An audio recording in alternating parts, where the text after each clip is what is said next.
এখন দেখব বিকাশ থেকে সিটি ব্যাংকে কিভাবে টাকা পাঠাতে হয়। তো আমরা অ্যাড ব্যালেন্সে ক্লিক করব। অ্যাড ব্যালেন্সে ক্লিক করার পরে আমরা ড্রাইভ ব্যালেন্সে টাকা নিব অফারের জন্য। এরপরে কনফার্মে ক্লিক করার পরে নিচের দিকে দেখেন সিটি ব্যাংক, এই সিটি ব্যাংকে ক্লিক করব। সিটি ব্যাংকে ক্লিক করার পরে আমরা 3000 টাকা নিব। তো 3000 দিয়ে নেক্সটে ক্লিক করলাম। এই যে দেখেন সিটি ব্যাংকের অ্যাকাউন্ট নাম্বার, এখানে চাপ দিলে এটা কপি হয়ে যাবে। আমরা এটাকে চাপ দিয়ে কপি করলাম।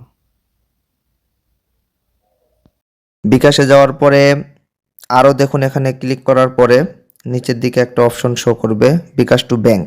বিকাশ টু ব্যাংকে ক্লিক করার পরে প্রথমে অ্যাকাউন্টটাকে সেভ করে নিতে হবে। ব্যাংক অ্যাকাউন্ট এখানে ক্লিক করব। এখানে ক্লিক করে নিচের দিকে সিটি ব্যাংক এটা খুঁজে বের করব। বের করার পরে ক্লিক করব। এরপর আমরা এখানে অ্যাকাউন্টটাকে যুক্ত করব প্রথমে। এরপরে অ্যারোতে ক্লিক করার পরে অ্যাকাউন্ট নাম্বার যেটা কপি করে নিয়ে আসছিলাম এটা পেস্ট করে দিলাম। এরপরে এখানে পিন দিয়ে দিব। পিন দিয়ে দেওয়ার সাথে সাথে আমাদের অ্যাকাউন্টটা সেট হয়ে গেছে। এরপর আমরা আবার বিকাশ টু ব্যাংকে ঢুকবো।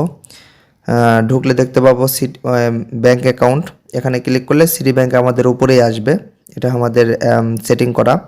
সিটি ব্যাংকের উপর ক্লিক করার পরে এরকম ইন্টারফেস আসবে। এরপরে এটাকে ক্লিক করলে আমরা সরাসরি অ্যামাউন্টে চলে যাব। এখানে শো করবে দিন টেলিকম। এরপরে আমরা 3000 টাকা পাঠাচ্ছি প্রথমে। অ্যামাউন্ট দেওয়ার পরে এখানে পিন দিয়ে সাবমিট হয়ে যাবে। এই যে ট্রানজ্যাকশন আইডি এটা কপি করবেন এবং স্ক্রিনশট এটা দিন টেলিকমের ইনবক্সে পাঠিয়ে দিবেন। টেলিগ্রাম আছে, হোয়াটসঅ্যাপ আছে।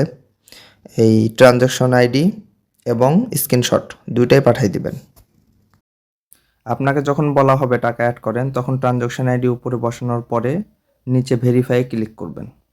নিচে ভেরিফাই ক্লিক করলেই টাকা অ্যাড হয়ে যাবে।